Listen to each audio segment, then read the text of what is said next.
At 16, my parents framed me for my brother's robbery and dumped me at a farm with a trash bag, saying, "We're not ruining his life to save yours." 13 years later, they walked into my law office begging me to keep him out of prison. Sup Reddit, so I, 29 male, and I need to tell you about the night my parents chose a varsity jacket over their own blood. It started with my phone lighting up at 11:52 p.m. on a Wednesday in February. Blaze, my 14-year-old brother, the kid who could torch an orphanage and mom would blame the matches. I was 16, pulling overtime at Davidson's warehouse, stacking pallets in the freezer section because the forklift was down. "Malcolm, get here now. I'm screwed." Not his usual whining. Real panic. The kind that makes your stomach drop. He was at Riverside High with his crew, 2 friends from his team.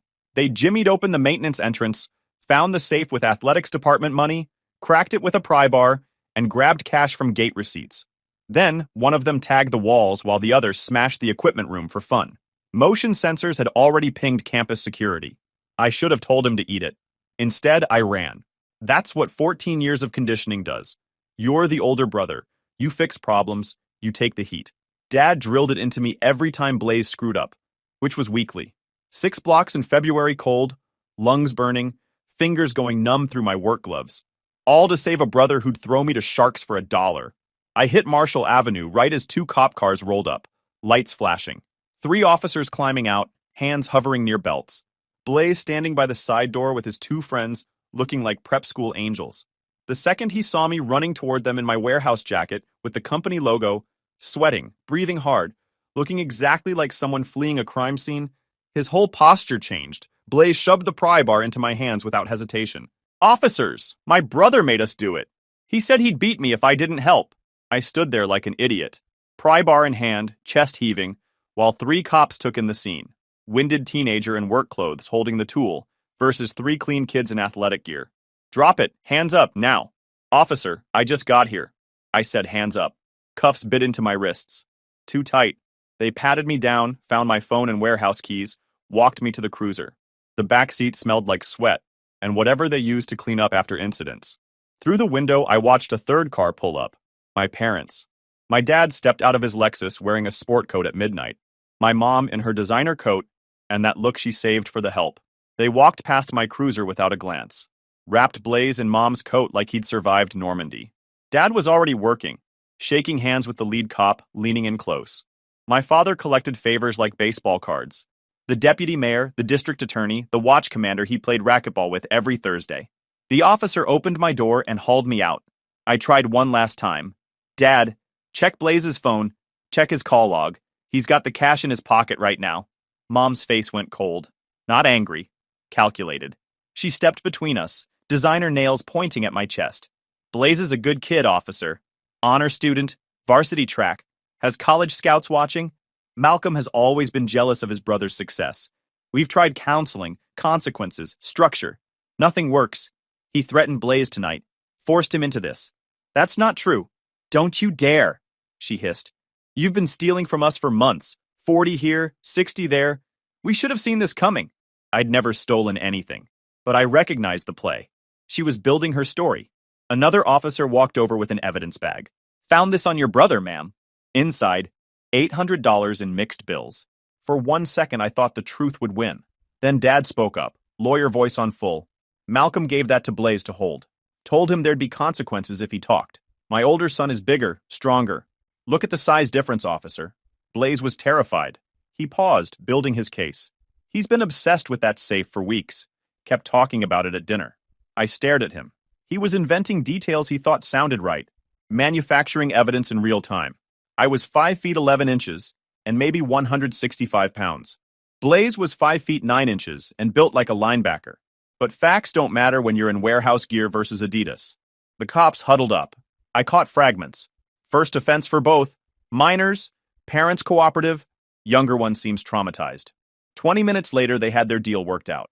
Dad had mentioned his racquetball games with the watch commander, his donations to the police athletic league, Blaze's bright future and scholarship potential. The play. Blaze goes home with a warning and counseling. I get processed downtown. "You're making a mistake," I told the officer. "Kid, I've been doing this 19 years. This story writes itself. 4 hours in holding, metal bench, fluorescent lights buzzing. Industrial cleaner trying to hide the smell, but not really managing it. Someone singing Springsteen off-key in the next cell at 3:52 a.m. Harrington, your parents are here. I thought they were taking me home. Wrong. Dad drove in silence. Mom stared out the window like I wasn't there. Blaze wasn't in the car, already home in his room with his trophies and his future intact. We pulled into our driveway at 4:31 a.m. Dad didn't hit the garage. Parked in the driveway, engine running, popped the trunk. Get out! He pulled a black contractor bag from the trunk, threw it on the concrete. Pack, 10 minutes. What are you talking about? You heard me. You destroyed this family's name. Police have you on file. If this goes to trial, Blaze gets dragged in. He's got scouts coming in March. D3 programs looking at him. You think they recruit kids with records? He looked at me like I was a broken appliance. You're a liability, Malcolm. Blaze is an asset. That's just math. I didn't do anything. What you did, Mom cut in, voice cold, was force us to choose. We chose the son with a future over the son who's always been a problem. Her voice cracked slightly. You think this is easy for us? We're trying to protect this family.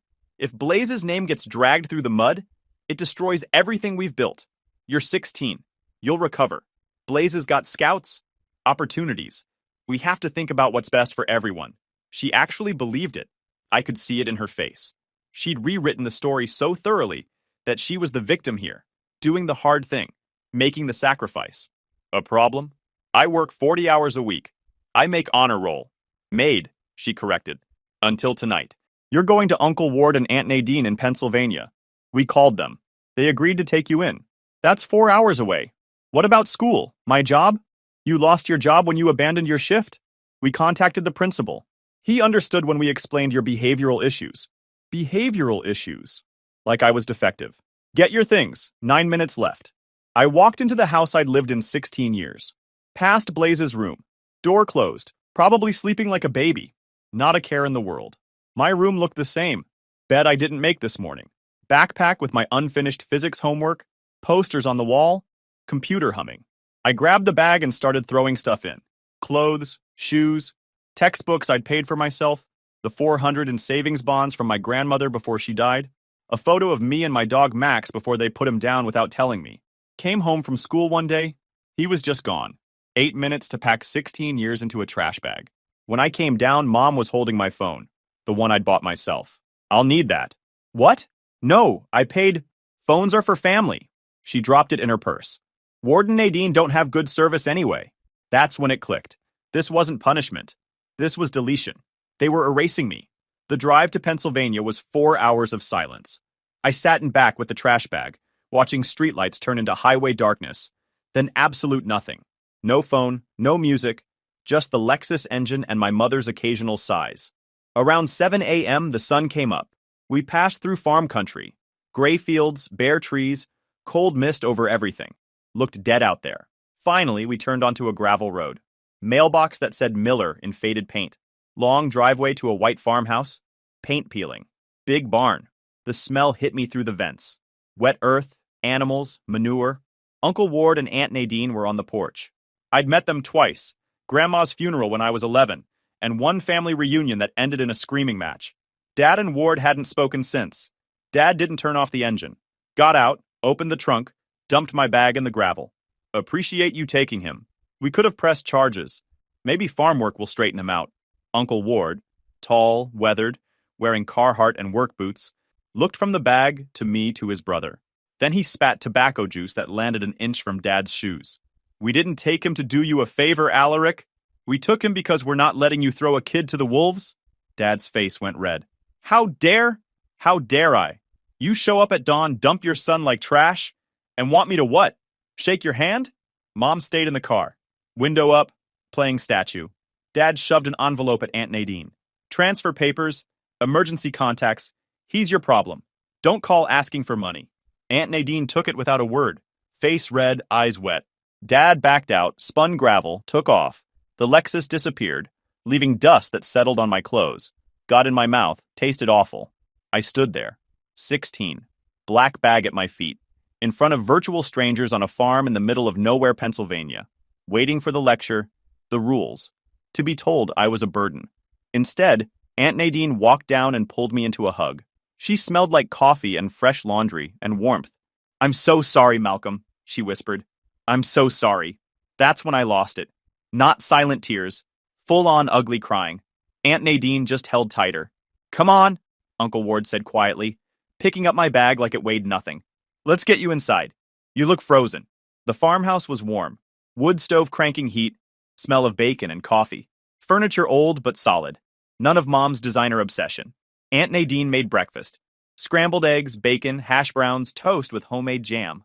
I ate like I'd been starving. "Your room's upstairs," Ward said, pouring coffee. "Used to be the spare room, but it's yours now. Small, but it's got a decent view.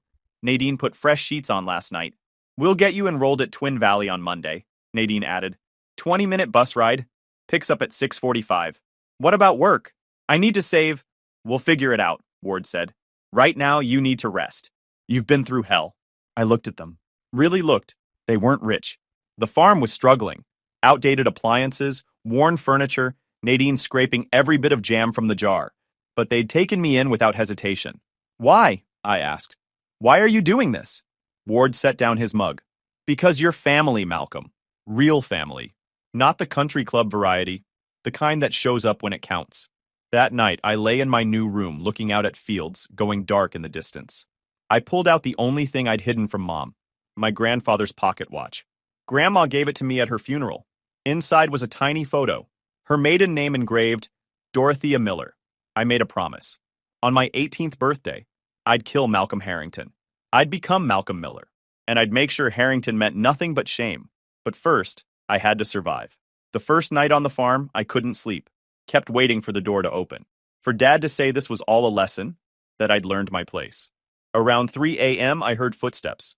Nadine checking on me. She didn't say anything, just left a plate of cookies on the dresser and closed the door soft. I cried into the pillow so she wouldn't hear. Farm life was brutal.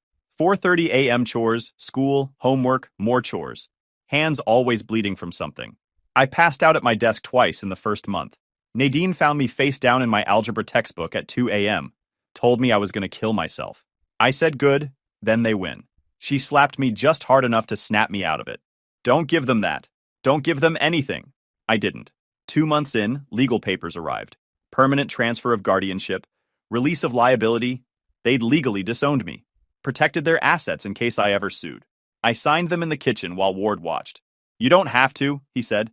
"Yeah, I do." I pushed the papers across the table. "They want me gone. I'll be gone." That night, I started a notebook. Page 1. Everything I knew about the break-in. Blaze call time. The cops' arrival time. What Dad said about the safe location. Wrong details, I wrote, he guessed. Evidence he manufactured. Page 2. Guardianship laws. Page 3.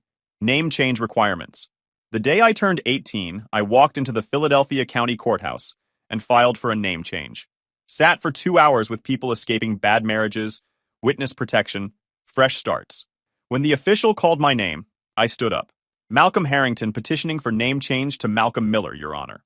Reason? The name Harrington represents people who abandoned their responsibilities. Miller represents the family who took those responsibilities seriously. He looked at me for a long moment. Granted. Next case. I walked out as Malcolm Miller. Sent a certified copy to my parents' address. It came back 2 weeks later. Returned to sender. Unopened. I graduated high school valedictorian. My parents didn't show. Got a full ride to Penn State. Worked 2 jobs, restaurant nights, legal aid clinic days. Slept 4 hours. Ate ramen and whatever the restaurant let me take home. Saved every dollar. My roommate asked why I never went out. "Because I'm building something," I told him. "Building what?" "A way out. Law school. Then straight into the DA's office. Economic Crimes Unit. Not because I wanted to save the world. Because I wanted to learn how they'd buried me. How cases get built when someone's already decided you're guilty. I learned timelines, bank records, phone dumps, subpoenas. How to trap people with their own patterns. Timeline doesn't lie. People do. When my supervisor told me to make it fit on a case that felt wrong, I quit. Went into criminal defense. By 27, I'd joined a small firm called Bradford and Associates. It wasn't big law, but it had a solid reputation in white-collar defense. I billed like a psycho. 70 to 80-hour weeks, no vacations, always available. Not because I was brilliant, because I was relentless. When I brought in 2 major corporate retainers and built a referral pipeline, They made me junior partner. Changed the firm name to Miller and Bradford. First time my chosen name meant something in the legal world. First thing I did with partner money. Hired a financial analyst to pull public records on the Harrington family. Guy worked financial crimes background, specialized in forensic accounting. Cost more than my rent, but I needed a paper trail. No tailing, no photos through windows, no nonsense, just court dockets, liens, LLC filings, and credit traces. Not paranoia. Strategy. Monthly reports were basically a memo of public filings and case updates. He sent them like clockwork. 2 years later, at 29, I bought out the retiring founding partner and became senior partner. Youngest in firm history. Office with a door that locked. I sent Ward and Nadine checks big enough to fix the farm. I built the life my parents said I'd never have. And I waited. The reports came monthly. They painted a picture of Blaze's life unraveling through public records, court filings, business registrations, property transfers. Without me as the scapegoat, the family dynamic had shifted. Blaze became the sole focus, and he was bleeding them dry. The analyst had pieced together the whole ugly history from records going back years. Blaze had flunked out of Penn State freshman year. Dad pulled strings to get him into Westchester. Blaze lasted a semester before academic probation turned into dismissal. He managed to scrape into a third school, some no-name place that would take anyone with a pulse and a check, where he got a girl pregnant before washing out entirely. My parents pressured him to marry her. Big wedding at the country club they couldn't afford. 8 months later, divorce. Brutal custody battle where my parents burned through tens of thousands on lawyers fighting for visitation rights to a grandkid they eventually ignored. Never held a job longer than 13 months. Fired for falsifying inspection reports at a car dealership, dealing steroids at a gym, forging claim documents at an insurance company. Each time Dad would make calls, pull favors, get Blaze another shot. The golden child was tarnishing fast. Then came the really good part. Dad burned every favor to get Blaze hired at Meridian Properties, a mid-sized commercial real estate firm. Acquisitions coordinator. Blaze found a way to screw it up. The report that hit my desk on a Tuesday in October was perfect. Subject: Blaze Harrington, federal investigation. Over 23 months, Blaze had been running a systematic kickback scheme, created a shell company called Keystone Consulting Services, submitted inflated appraisals to Meridian, approved his own fraudulent contracts, funneled $189,000 into an account he controlled, used the money to fund a sports betting addiction. DraftKings, FanDuel, offshore sites, local bookies, lost most of it. Spent the rest on a business venture that was really just him leasing office space he never used and buying a BMW. Meridian's CFO caught it during a routine audit, found the pattern, called the feds. Federal prosecutors were building a wire fraud and embezzlement case. Blaze was looking at 8 to 12 years federal time. And here's the beautiful part. My parents were broke. The financial analysis showed everything. They'd refinanced the house twice, once for Blaze's divorce lawyers, once for his business investment. They'd drained their retirement accounts, maxed out 5 credit cards, living on Social Security and fumes. I sat in my office chair, looking at the case summary compiled from federal court dockets. Blaze at 27, case number listed, charges pending. I closed the file, set it in my desk drawer with the others. I had 3 depositions to prep, a motion to file by 5, and a client dinner at 7. The Harrington family drama was just background noise now. I'd moved on, built something they said I never would. I turned back to my computer and pulled up the Henderson case files. 2 days later, my assistant walked into my office holding an intake sheet. Her face looked odd, careful. "Malcolm, we just got a call. Potential clients for Friday, federal white-collar case. Embezzlement, wire fraud, they're desperate. Someone at their country club recommended us. Said we're the shark they need." I didn't look up from my screen. "Run the credit check. If they can't pay the retainer, pass them to someone else." "Already did." She paused. "They're underwater. Can't afford our rates." "But Malcolm, the name." Something in her voice made me look up. She slid the intake sheet across my desk. Alaric and Linnea Harrington. The room went quiet. I could hear the ventilation system. Traffic 15 floors below. My own heartbeat. I stared at the names. The handwriting. The phone number with the same area code I grew up with. My hand started to shake. I pressed it flat against the desk. She stood there, waiting. She knew enough of my history. Knew the name Harrington meant something. "Malcolm, I can refer them out. You don't have to book them." My voice came out steady. Cold. "What?" "Friday, 2 p.m. conference room B." "Malcolm, that's a conflict of interest." Emotional compromise. Let me pass this to conference room B, I repeated, the one with the glass walls. She looked at me for a long moment. Understanding dawned on her face. You want them to see everything. I want them to feel how far they have to climb just to beg. She hesitated, then picked up the intake sheet. Their credit check came back. They're drowning. We normally require a $40,000 retainer for federal cases. They can't. I know. Book them anyway. I'll be in the room. Wouldn't have it any other way. She left. I sat there staring at where the intake sheet had been. Friday at 2 p.m. Conference Room B. 13 years. And they were finally coming to me. Friday at 1:58 p.m., I stood at my window in my charcoal suit, burgundy tie. I'd cleared my afternoon. Turned off my phone. I wanted complete control when they walked in. At 2 p.m. exactly, I walked to Conference Room B. Through the glass walls, I could see them before they saw me. They looked small. Dad had lost most of his hair, wearing a suit that looked expensive from distance but was frayed at the cuffs, a stain on the collar poorly hidden, skin gray and waxy, hands shaking as he gripped his briefcase. Mom had aged hard. Too much makeup trying to cover stress lines. Clutching a knockoff purse. I could tell from the hardware. Her pearls looked real, but I'd bet they were fake. The real ones probably sold months ago. They were terrified. I could tell. I paused at the door, heart pounding. You are Malcolm Miller, I told myself. You are the shark. I opened the door and walked in. They both stood immediately, putting on their respectable people masks. Mr. Miller, Dad said, extending a hand. Smile too wide. Thank you for seeing us. I'm Alaric Harrington. This is my wife, Linnea. We're in a terrible situation, and we heard you're the best. Actually, I believe we may have a mutual connection. Do you know? I walked past his outstretched hand to the head of the table. Didn't sit. Set my leather portfolio down with a sharp snap. Let the silence stretch.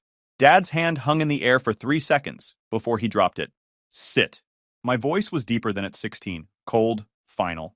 They hesitated, then sat. Mom tried next. Softer approach. Mr. Miller, we're just worried parents. Blaze is our baby. I'm sure you understand. If you have children of your own someday, you'll know what it's like to... I remained standing. Opened the file. Started reading. Let her voice trail off into nothing. They didn't recognize me. Why would they? Last time they saw me, I was a scrawny kid in warehouse clothes. Now, I was a 190-pound man with a beard. Different haircut, different name. And besides, in their minds, Malcolm Harrington was probably dead in a gutter somewhere. He certainly wasn't this. Before you say anything specific, I need names and whether you've been charged. If this is who I think it is, I can't touch it. We're in a terrible situation, Mr. Miller. Mom started again, voice shaking. Our son Blaze, he's a good boy. He's been targeted by his employers. They fabricated these terrible accusations about embezzlement. 189,000, I said, not looking up from the file. Wire fraud. 23 separate transactions over 23 months. That's not a misunderstanding, Linnea Harrington. That's systematic theft. I used her full name like she was a stranger. Because she was. Silence. It's a setup. Dad slammed his hand on the table. Blaze handles millions in transactions. Why would he steal that amount? It doesn't make sense. Maybe because he's got a serious sports betting problem spread across DraftKings, FanDuel, and a couple bookies in Atlantic City. Tens of thousands at loan shark rates. They went white. How do you know that? Dad whispered. That's not in the police report. I do my research, Mr. Harrington. I don't take cases I can't win. And I don't take losers. Your son looks like a loser. I paused. I could tell what the government was building just by what they weren't asking yet. How dare you? Mom gasped, standing. We came here for help, not insults. We have money. We can pay whatever. Do you? I looked up at her. Because my background check shows your house is underwater. You've maxed out 5 credit cards. Your retirement accounts are empty. You're living on Social Security and lies. Dad's face went red. Now wait just a minute. We are the Harrington family. We have standing in this community. Connections. Who do you think you're talking to, like... I closed the file. The sound echoed. I stood up, walked slowly around the table, let them sweat. You really don't know who I am, do you? The room got tense. Sweat beaded on Dad's forehead. I beg your pardon? Mom clutched her fake pearls. Have we met at the club? I let out a short, dry laugh. No humor in it. The club? No, Linnea. Let me tell you a story. I started pacing. About a 16-year-old kid, honor student, worked 40 hours a week, saved every penny. One night his younger brother robbed a school. The older brother ran to help because he'd been programmed that family protects family. And what did his parents do? I stopped behind Dad's chair. Could see his scalp through his thinning hair. They blamed the older brother. Told the cops he was the criminal. Put him in a car at 4 a.m. with a garbage bag and dumped him at a farm like he was trash. Took his phone.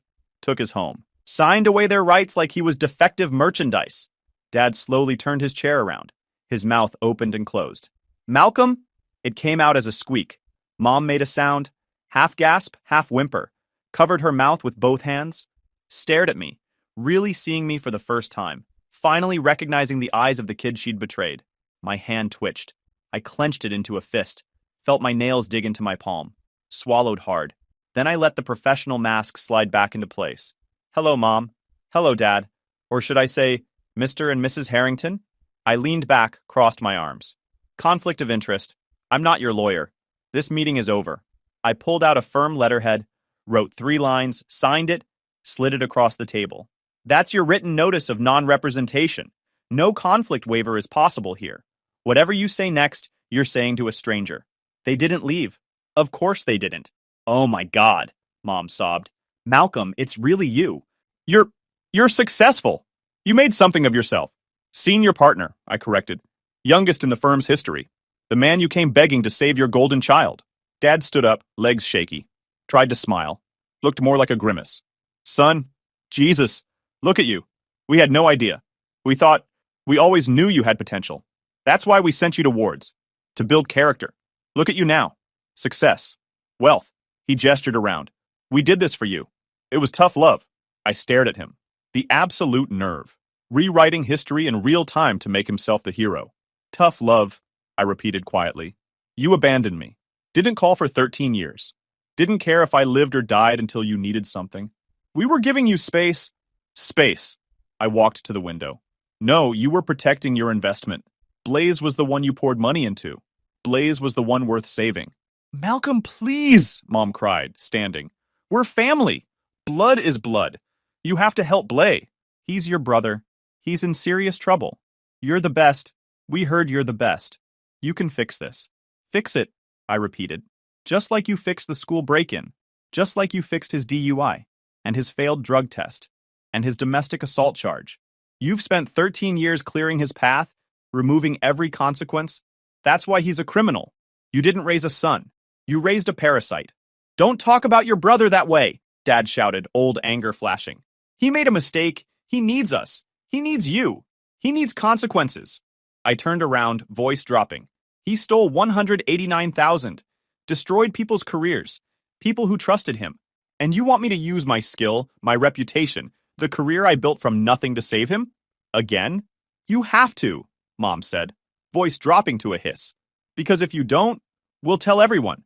We'll tell your partners, your clients, the business community. We'll tell them you abandoned your family, that you let your own brother go to prison when you could have saved him. How will that look, Mr. Miller? There it was. Blackmail. Classic Harrington move. I smiled. It was cold. Mean. You walked in here thinking you needed a defense attorney. You forgot I used to be the other side. Go ahead. Tell them. Because here's what I'm going to do. I'm refusing this case. Conflict of interest. But more importantly, I'm going to hand over every piece of evidence I have about Blaze's past crimes to the prosecution, the ones you covered up. I walked back to the table, leaned on it with both hands. And I'm going to tell them about something my analyst found. Something beautiful. See, Blaze didn't just gamble that money away. He transferred portions into a shell account. Alaric and Linnea. You weren't just protecting him. You were living off his stolen money. You knew he was stealing, and you spent the proceeds. Their faces went from red to white in seconds. That's not, Dad stammered. Your mortgage payments for the last 14 months came from that account. Your car lease, that account. Those country club dues you couldn't afford to drop, that account. You're not just enablers, you're accomplices. We didn't know where it came from, Mom whispered. I pulled out a flash drive. This has the corporate filings, property records, and a timeline built from public documents. It's not privileged because I'm not your attorney. If the subpoenas match this, the prosecution has the parents too. I leaned forward. I've watched people get buried by timelines. A timeline doesn't care how charming you are, because right now they're looking at Blaze for 8 years. But with your involvement, You're both looking at conspiracy charges. Receiving stolen property? Money laundering. That's federal prison, Linnea, not country club probation. Dad lunged forward. You wouldn't. We're your parents. You terminated that relationship in writing. I'm respecting your paperwork. I pressed the intercom. Security to conference room B. Malcolm, please, Mom shrieked. We made mistakes, but we're trying to make it right. You made choices. You chose Blaze over me 13 years ago. Now I'm choosing me. 2 security guards appeared. My assistant was behind them. These people are leaving. Now. Wait! Dad grabbed the table. Malcolm, please, we're sorry. We're truly sorry. We were wrong. Please don't do this. I looked at him. Apologies usually show up before the bill. They were escorted out. I watched through the glass as they stumbled to the elevators. Mom crying, Dad holding her up. My assistant closed the door, stood beside me. You okay? I'm better than okay. I'm free. But I wasn't done. I had one more move to make. I didn't leak to the press, went straight to the U.S. Attorney's office, requested a meeting with the Assistant U.S. Attorney handling Blaze's case, sat down in her office Monday morning, laid out a manila folder. You're looking at Blaze Harrington for embezzlement, I said, but you're missing the bigger picture. She opened the folder. Corporate filings, property records, UCC liens, a timeline built from public documents.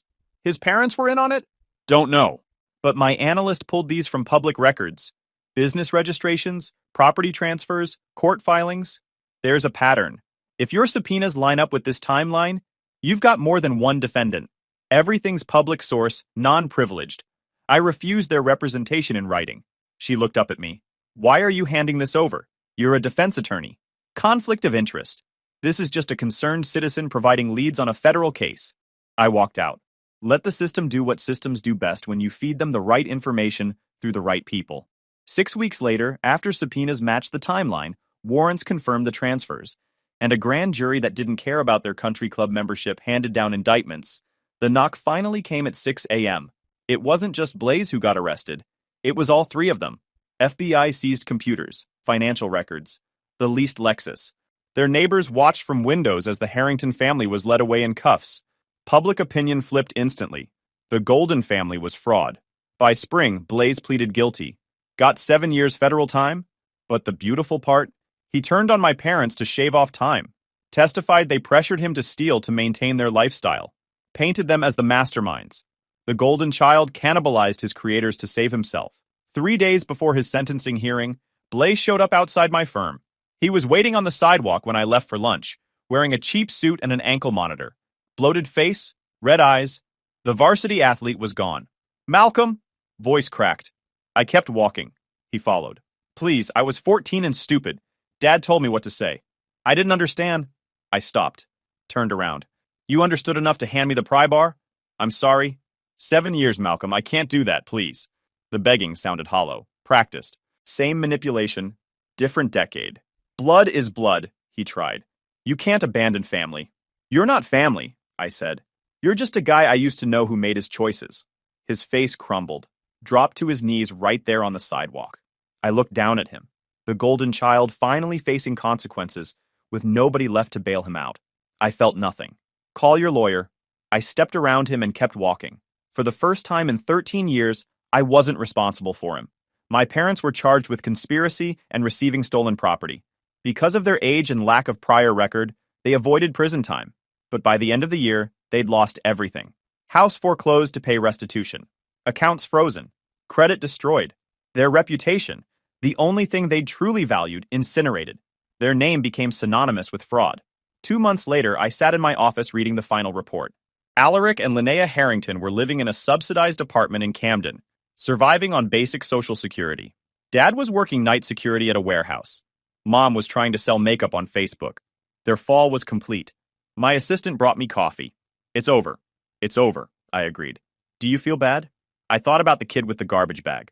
Thought about Aunt Nadine's hug. Thought about Uncle Ward teaching me to rebuild an engine, telling me I had good hands. No, I feel vindicated. I pulled out my checkbook, wrote a check for $40,000. Send this to Ward and Nadine. Tell them to buy that property they wanted. Tell them the harvest came in early. But the universe had one more gift for me. 6 months later, I was walking to my car in the firm's garage when I saw a figure step into the light. My mother. She looked broken. The woman who terrorized service workers was gone. Old woman in a wet coat 3 sizes too big. Gray hair and a messy bun. No makeup. Dollar store purse. Malcolm. Voice thin, hoarse. Linnea. Couldn't call her mom. Word didn't fit anymore. She flinched. I've been waiting. 3 hours. I need to talk to you. What do you want? Your father. He's sick. Heart problems, diabetes. Medicine costs a fortune. Medicare doesn't cover everything. The rent. They raised it. We're drowning, Malcolm, please. Just a few thousand to get through spring. You have so much. I looked at her. Waited for anger. Rage. Hatred. There was nothing. Just distant pity. Like seeing a stranger's broken down car on the highway. Have you asked Blaze for help? Bitter laugh. He calls collect from Lewisburg every week asking for commissary money. Says we ruined his life. Says we should have hired better lawyers. He had the best lawyers money could buy his whole life. Look where it got him. Malcolm, please. She stepped forward, hand reaching but not touching. I know we hurt you. I know we made terrible mistakes, but we're old. We're your parents. Blood is... Stop! I held up my hand. Blood is just biology. You taught me that when you signed those papers. When you took my phone. When you dumped me like garbage. We were wrong. We know that now. We're sorry. You're not sorry. You're desperate. There's a difference. I got in my car. The door closed with a solid thunk. Started the engine. The garage filled with the sound. Through the rain-streaked window, I saw her standing there. Small. Defeated. In the harsh fluorescent light. I didn't back out immediately. Instead, I lowered the window halfway. Let the rain hit my face. You want to know the real joke, Linnea? I said. I spent 13 years imagining this moment. Dreaming about the day you'd come begging. About what I'd say. What devastating thing I'd do to make you feel what I felt. She looked up, hope flickering in her eyes. And now that it's here, I feel nothing. You're not my parents. You're not family. You're just 2 strangers who made bad choices and have to live with them. Just like I had to live with yours. Malcolm, Blaze gets out in 6 years, I continued. He'll come to you for money. For a place to stay. For bail on whatever he does next. And you'll give it to him because that's what you do. You'll choose him over yourselves, just like you chose him over me. And he'll bleed you dry until there's nothing left. That's your legacy. That's what you built. I put the car in reverse. Goodbye, Linnea. I rolled up the window. Backed out. The headlights swept across her face one last time. Mascara running, mouth open, hand raised like she was trying to stop time. I drove out of the garage. Didn't look in the rear view. If you enjoyed this video, please hit that subscribe button. It really helps the channel and help us bring you more and better stories. Thanks.